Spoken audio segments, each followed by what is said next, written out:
Ja sam trubadur, bambino, baš bambino, bambino.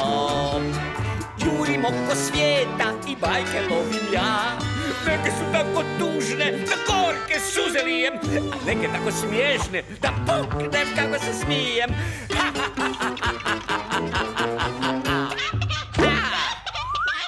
Imam te bajkice. Pepeljuga.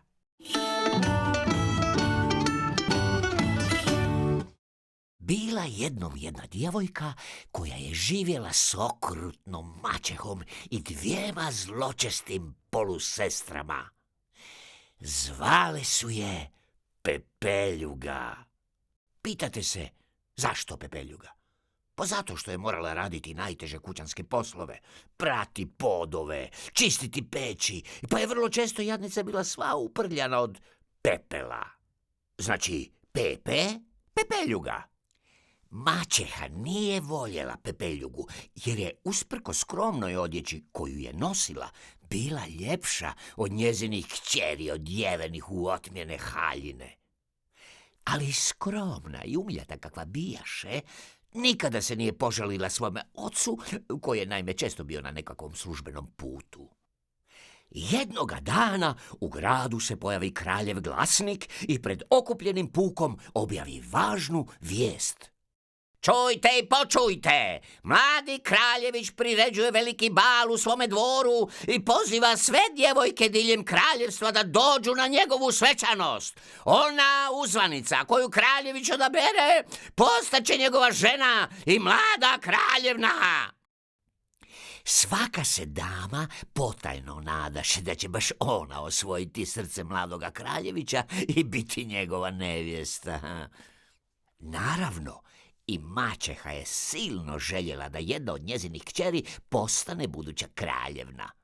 Kupila im je haljine od svile s mnoštvom dragog kamenja i šljokica, a Pepeljuga je čitav dan pomagala svojim polusestrama u pripremama za bal. Za to vrijeme one su joj se rugale. Ideš li i ti na bal, Pepeljugo? Sigurno će te mladi kraljević zapaziti odjevenu u ove dronjke. O, kako je to Pepeljugu silno ražalostilo. Dok je gledala kako polusestre odlaze u raskošnoj kočiji na bal, plačući je poželjela da i ona može s njima poći.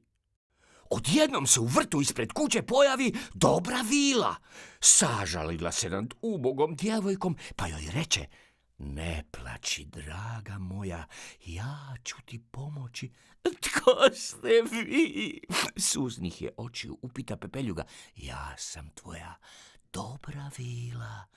Tek što to izgovori, zamahne čarobnim štapićem i pretvori trulu bundevu iz vrta u prekrasnu kočiju. Miševe pretvori u konje, a gušter koji je tuda prolazio postade uglađeni kočijaš.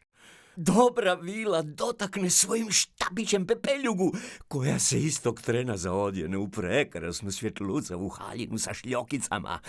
Na nogama joj blistaše cipelice od stakla. Sada si spremna za bal, reče vila, ali budi oprezna, čim sat otkuca ponoć, sva će ova čarolija prestati. Pepeljuga obeća da će paziti na vrijeme, od srca zahvali dobroj vili i presretna ode na bal.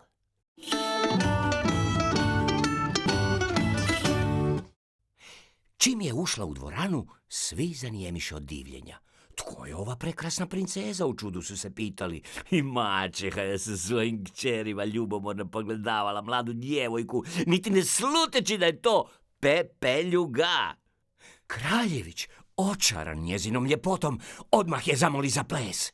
Nakon jednog plesa uslijedio je drugi, pa treći, i tako je čitavu noć mladi kraljević plesao samo s Pepeljugom. Sati su prolazili, a Pepeljuga je zaboravila na obećanje koje je dala dobroj vili.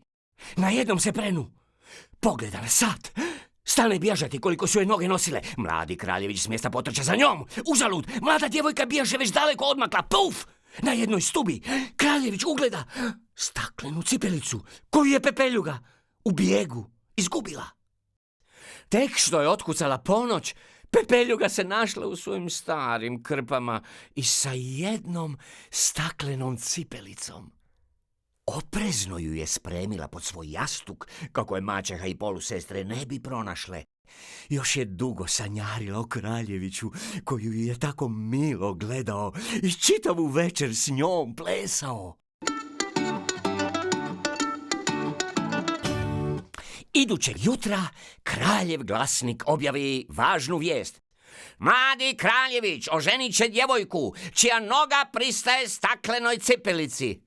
Mnoge su dame diljem kraljevstva pokušavale navući staklenu cipelicu, ali bez uspjeha. Maćeha se nadala da će jedna od njezinih kćeri prijevarom uspjeti navući cipelicu na svoju nožurinu.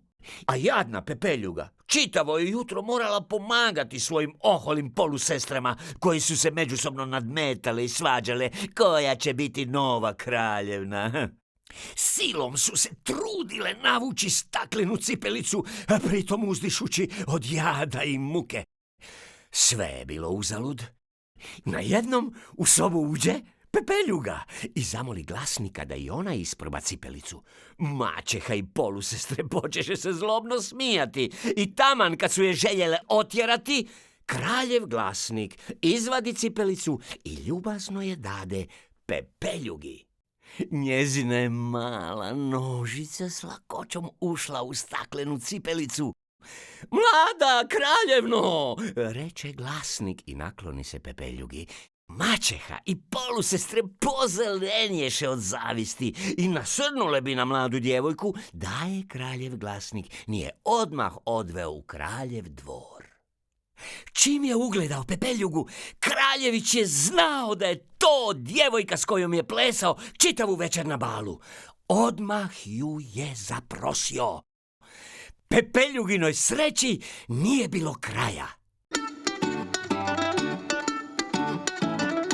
Još su godinama svi u kraljevstvu pričali o prekrasnoj i raskošnoj svadbi mladog kraljevskoga para, koji je dugo živio u ljubavi, zdravlju i sreći. To su bile suze radosnice, naime.